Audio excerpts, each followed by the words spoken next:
Eles devem se unir um ao outro. Essa é a prescrição bíblica, esse é o projeto divino. O casamento deve ser monogâmico. Um homem e uma mulher. Tem espaço para uma terceira pessoa nessa história. Mas, lendo esse texto bíblico, a gente também percebe que o casamento deve ser um relacionamento de interdependência. Ou seja, vocês precisam viver na dependência um do outro, recíproca. E nessa interdependência, o marido e a mulher precisam viver um para o outro, um com o outro, dependendo um do outro. No princípio bíblico, no casamento não existe trabalho solo, é trabalho em parceria. É isso que Jesus acaba ensinando em Mateus 19, ao responder aos fariseus que o questionaram. O casamento foi instituído por Deus, portanto a palavra de Deus deve ser obedecida por nós. O manual da nossa existência tem que ser a palavra de Deus, a única regra é fé e prática. Portanto, a gente tem que devorar as escrituras do casamento, conhecendo e colocando em prática. E se vocês fizerem isso de forma muito clara, vocês terão um casamento feliz, abençoado, um casamento longevo.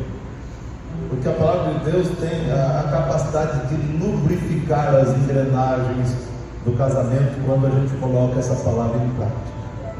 Portanto, obedeçam a palavra. A terceira e última verdade que eu queria destacar está nesse texto. O casamento foi instituído por Deus. Portanto, somente Ele pode colocar um fim no casamento. É isso que Jesus vai dizer nos versículos finais. Diferente do que a nossa sociedade prega, ensina, preceitua, o casamento não pode ser descartado. Ele tem que ser indissolúvel. A palavra de Deus diz com muita clareza que devemos nos unir ao nosso cônjuge. E a ideia bíblica de unir é de unir de forma permanente. O verbo unir é usado aqui nesse texto de Mateus, quando em Gênesis 2 fala sobre colar, sobre cimentar. Essa é a ideia. O casamento deve ser indissolúvel e ele só deve ser rompido quando Deus mesmo colocar o ponto final no casamento. Ele tem que fazer isso. Segundo o Senhor Jesus, que Deus ajuntou, o homem não deve separar. Portanto, o casamento não deve ser rompido.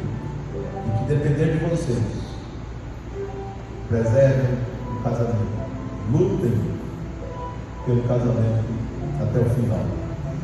Como eu disse, eu costumo afirmar que casar é bom mesmo. Mas não sou ingênuo ao ponto de imaginar que todo casal cristão vive o céu na terra. Deveria ser assim. Mas como nem sempre a palavra é a única regra e fé e prática no lar de alguns crentes, alguns casais crentes vivem num lar que parece se tornar a filial do inferno. Mas a gente tem que seguir o que as Escrituras dizem. Porque quando a gente faz isso, vivendo para a glória de Deus, o casamento da gente se torna uma bênção, o lar da gente se torna uma bênção, segundo o propósito de Deus. Sei que não é tarefa fácil colocar duas pessoas com temperamentos diferentes, que vieram de culturas diferentes, áreas diferentes, com histórias diferentes, com manias diferentes. Você vai descobrir muita mania estranha nesse homem, debaixo do mesmo teto. É complicado isso. Na verdade, não é fácil colocar dois pecadores debaixo do mesmo teto. No entanto, é possível unir duas pessoas diferentes, dois pecadores, transformando o seu casamento numa verdadeira parceria conjugal e saudável que glorifica a Deus. Portanto, aquilo que Jesus nos ensina em Mateus 19 precisa ser aplicado por vocês. O casamento foi instituído por Deus. Portanto, ele deve rever a nossa vida conjugal. O casamento foi instituído por Deus. Ele nos deu um manual que deve ser obedecido. O casamento foi instituído por Deus e só Ele deve colocar um ponto final no casamento. O casamento deve ser uma instituição indissolúvel. Ele era um jovem casal. Ele estava com 25 anos e o casal marcou para a Alemanha da lua de mel. Faz o que vocês vão fazer, né? Sonhavam com a lua de mel, planejaram a viagem, chegaram à Alemanha, mas aconteceu algo inesperado. Durante uma tempestade em plena lua de mel, Anne Pierce, a noiva do pastor e teólogo Benjamin Warfield, foi atingida por um raio e ficou permanentemente paralisada. Benjamin Warfield, D.B. Warfield, é um teólogo calvinista reformado, bem conhecido, e ela ficou nesse estado durante 39 anos que durou o casamento deles. Ou seja, o casamento até a morte de Anne Pierce, Benjamin Warfield esteve ao seu lado.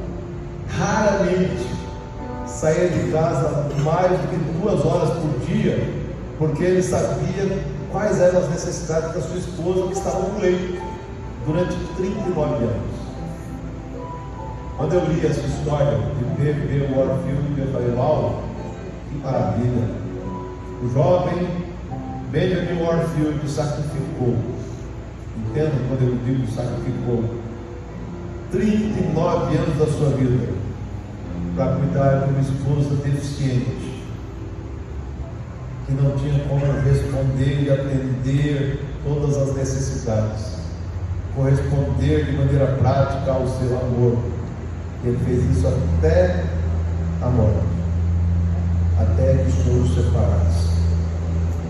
É assim que a gente tem que viver no lar cristão.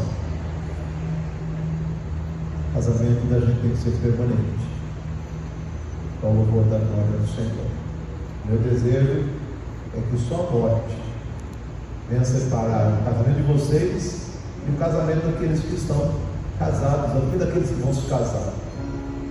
Que Deus uniu, que Deus ajuntou, não separe o homem. É possível casar, permanecer casado, feliz e glorificando a Deus.